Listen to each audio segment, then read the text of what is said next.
Esse aqui é um desafio de atuação.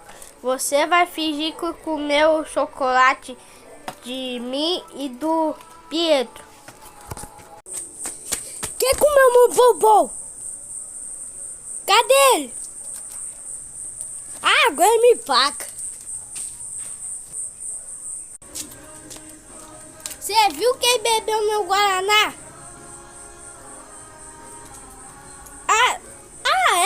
Ele deve estar se escondendo.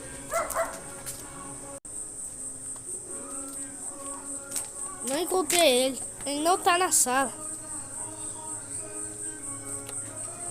Bom lugar. Ele deve estar se escondendo por lá. Eu vou tentar encontrar.